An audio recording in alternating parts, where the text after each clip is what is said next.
Merhaba ikizler, Eylül ayı gökyüzü gündemine hoş geldiniz. Bu ay sizin için köklenme, aidiyet ve içsel güven arayışı ön planda olacak. Güneş 4. evinizde ışık tutarken Uranüs yükselenizde durağan konumda ve çok güçlü çalışıyor. Bu da sizi kişisel bir uyanışa, hatta bambaşka biri olma yolculuğuna itiyor. Ancak bu değişimin temeli içsel güven duygunuzda saklı. Çek odasınız efendim. Eylül ayının giriş enerjilerine şöyle bir bakalım öncelikle. Güneş Başak Burcu'nda. Bu yerleşim sizin için ev, aile, ebeveynlerde ilişkiler, kökler ve içsel güven alanlarını gündeme getiriyor. Evle ilgili taşınma, düzen değişikliği ya da aile içi sorumluluklar vurgulanabilir. Aynı zamanda duygusal anlamda geçmişle hesaplaşma zamanında olabilir. Neye tutunuyorum? Neden hala oradayım? Aile büyüklerinden gelen alışkanlıklar, davranış kalıpları ya da geçmişten taşınan yükler şifalanmaya açık bu dönemde. Anahtar kelime evini değil içini düzenle. Ay ise Yay burcunda. Ay ilişkiler, evlilik, ortaklıklar alanında güçlü duygulanımlar getiriyor. Ancak ayın Kuzey ay düğümü ve Güney ay düğümü hattına kare yapması ikili ilişkilerde kadersel çatışmalara işaret ediyor. Karşı tarafla empati kurmakla zorlanabilirsiniz. Ben mi biz mi sorusu sizi huzursuz edebilir. Bu dönem bazı ilişkiler bitme, bazıları ise daha yüksek bir farkındalıkla yeniden doğma aşamasına gelebilir. Bu anahtar kelime ise bu konuyla ilgili ilişkilerde özgürlük ve bağlılık dengesini kur. Merkür ise Aslan Burcu'nda retro Kiron'la üçgen açıda. Merkür sizin doğrudan yöneticiniz ve şu anda 3. evinizde, yani iletişim, öğrenme, yakın çevre, kardeşler, yazılı işler alanında etkili. Kendinizi ifade etme arzunuz çok yüksek olabilir. Konuşmak, yazmak, sunum yapmak için de ideal bir zaman. Kiron ile olan üçgen açı sosyal çevrenizden gelen eski yaraları gündeme getirebilir. Belki geçmişte sözünüzün değersiz görüldüğü yerlerde şimdi sesinizi duyurmanız, özgüvenle konuşmanız gerekiyor. Anahtar kelimemiz de sözünle iyileştir, bilgiyi şifaya dönüştür. Mars terazide ve Jüpiter Yengeç burcundaki Jüpiter'le de kare açıda. Mars 5. evinizde aşk, flört, yaratıcılık ve çocuklarla ilgili konulara hareket getiriyor. Yaratıcı projelere başlamak için harika bir zaman ama Mars terazide biraz kararsız olabilir. Jüpiter'in 2. evden yaptığı kare açı maddi riskler alma eğilimini arttırıyor. Aşk ilişkilerinde maddi dengesizlikler veya fazla harcamalar gündeme gelebilir.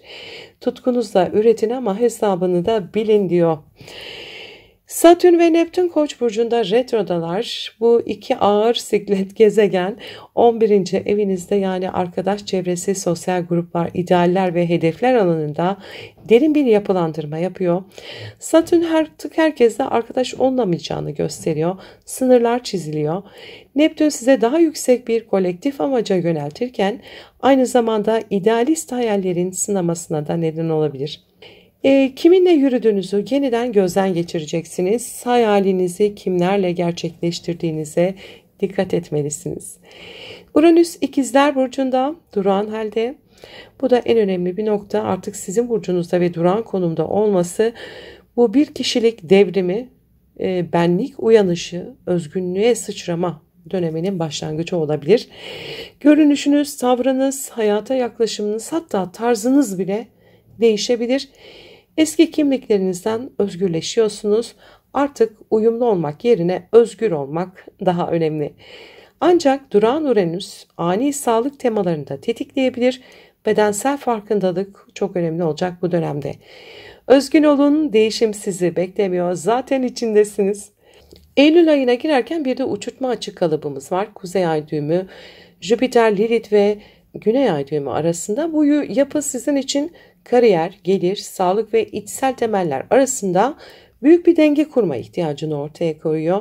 Kariyer yolunuzda daha sezgisel, daha ruhsal, daha bütünsel bir yöne ilerleme arzunuz yüksek. Gelir kazanma isteğiniz artıyor ancak aşırı maddiyatçılık ruhunuzu yavaşlatabilir. Lilith 6. evde iş ortamınızda gizli rekabetler, bastırılmış öfke veya takıntılı davranışlar ortaya çıkarabilir. Eğer Güney Ay düğümü yani içsel güven temalarına akıyor enerji burada. Eğer her şeyin dış dünyada düzelmesi beklemek yerine iç dünyanızı onarmanız gerekiyor diyor. Anahtar kelimemiz sistemi içten kur, gerçek güven dışarıda değil içeride. Plüton ise Kova burcunda, Uranüs'e üçgen açıda. Bu açı size çok büyük bir entelektüel devrim, inanç sisteminde dönüşüm ve kişisel farkındalık patlaması getiriyor. Belki bir eğitime başlama, yabancı bir ülkeye gitme ya da hayat görüşünüzde köklü bir değişim yaşama isteği duyabilirsiniz. Uranüs'ün yükselenizde olmasıyla birlikte bu süreç tamamen sizin kimliğinizle bağlantılı olacaktır. Özgürleşmek için düşünce sisteminizi yıkabilirsiniz. Yeni bir sen, yeni inançlar üzerine kurulacaktır. Eylül ayı giriş enerjileri köklerinizi onarın, geçmişte barışın diyor. Sosyal çevrenizi gözden geçirin. Herkesle yürümeniz gerekmiyor. İletişim gücünüzü yaratıcı kullanın. Yazın, konuşun, öğretin. Kariyerinizde sezgilerinize güvenin. Yeni yönler açılacak. İlişkilerde çatışmaları dengeyle yönetin. Sadece kendi haklılığınıza değil, uyuma da bakın. Kesinlikle uyanıyorsunuz Eylül ayında. Değişimi bastırmayın, kucaklayın. Kimliğiniz artık eski kalıplara sığmayacaktır bundan sonra. Eylül ayı giriş enerjileri bu şekildeydi. Şimdi astrolojik gündeme geçeceğim. Ama ondan önce minik bir hatırlatma yapmak istiyorum. Kanalıma abone olmayı, videoları beğenmeyi, sevdiklerinizle paylaşmayı ve minicik de olsa bir yorum bırakmayı unutmayın lütfen. Şimdi astrolojik gündemle devam ediyorum. Sevgili ikizler, Eylül ayının ilk yarısı sizin için oldukça güçlü ve dönüştürücü. Ailevi konular, kariyer hedefleri ve kişisel kararlarınız derin bir sorgulamadan geçiyor. Gökyüzü size içsel temelini sağlamlaştır diyor. 5 Eylül'de burcunuzda geri hareketli olan Uranüs'le Aslan burcundaki Merkür'ün karesi sizi zihinsel olarak oldukça sarsabilir. Özellikle yakın çevrenizde olan iletişimde ani çıkışlara, keskin sözlere ya da şaşırtıcı haberleşmelere açıksanız, düşünmeden konuşmamaya ve dijital mecralarda dikkatli olmaya özen gösterin. Ayrıca zihniniz çok hızlı çalıştığı için uykusuzluk, sinirsel gerilim gibi etkiler de hissedilebilir. Aynı gün Mars ile Jüpiter arasında da bir kare açı var. Ailevi sorumluluklar ile kişisel hedefleriniz arasında sıkıştığınız bir durumu tetikleyebilir. Belki taşınma, evle ilgili bir mesele, ebeveynlerle ilgili bir gündem ya da içsel güvenlik ihtiyacınız ön plana çıkıyor. Öfkeyle değil, bilinçle hareket edin. 7 Eylül'de Balık burcunda gerçekleşen bir ay tutulmamız var. Tam ay tutulması sizin kariyer evinizde gerçekleşiyor bu tutulma. Bir işin, bir projenin, bir otorite figürüyle olan ilişkinizin ya da toplum önündeki bir kimliğinizin sonlanmasına işaret ediyor. Aynı zamanda geçmişte başardığınız şeylerin meyvelerini de toplayabileceğiniz bir zaman. Ama unutmamamız gereken şey şu, bu bir ruhsal kapanış, ego değil ister rehberlik öne çıkmalı. 13 Eylül'de Başak Burcu'ndaki Güneş-Merkür kavuşumu ve uçurtma açı kalıbı sizi ailevi konular, ev düzeni, yaşam alanı veya köklerinizle ilgili derin bir farkındalığa taşıyor. Belki uzun süredir anlamaya çalıştığınız bir duyguyu şimdi zihinsel olarak çözebiliyorsunuz. Aile büyükleriyle yüzleşmeler, geçmişle barışma ve ev içinde bir yenilenme gündeme gelebilir.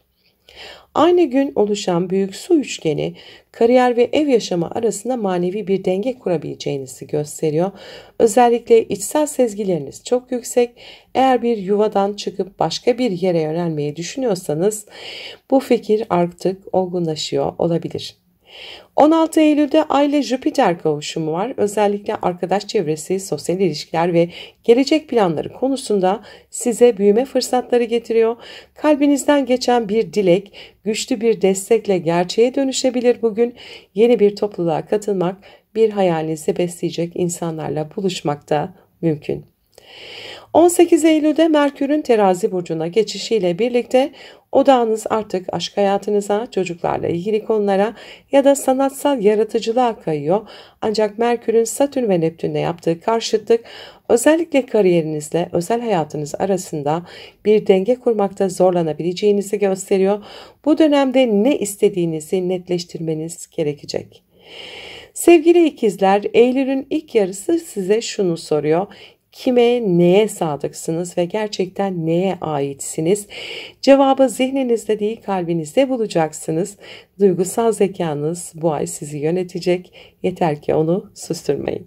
Gelelim Eylül'ün ikinci yarısına. Eylül ayının ikinci yarısında gökyüzü adeta sizi yeniden yapılandırmak istiyor. Aileniz, eviniz, kökleriniz ve duygusal bağlarınızla ilgili önemli farkındalıklar yaşayabilirsiniz. Gökyüzü bir yandan sizi aşağıya, içe ve derine çekerken diğer yandan zihinsel dünyanızı genişletip bambaşka yönlere sürüklüyor. Bu süreçte denge kurmak zor olabilir ama imkansız değil. 19 Eylül'de oluşan 2 tane uçurtma kalıbı var. Sizi özellikle ailevi konular, içsel huzur, kariyer ve geleceğe yönelik planlarla yüzleştirebilir. Özellikle geçmişle ilgili çözülmemiş meseleler bu süreçte su yüzüne çıkabilir. İletişim trafiğine sızlanırken zihinsel faaliyetlerinizin yönü daha içsel, daha sezgisel bir zemine kayabilir. Kendinizi ifade ederken sezgileriniz size çok güçlü rehberlik edebilir. Aynı gün aktif olan yot açı kalıbı, Tanrı'nın parmağı da deniyor buna, İş ve özel hayat dengesini sağlamakta zorlanabileceğinizi gösteriyor.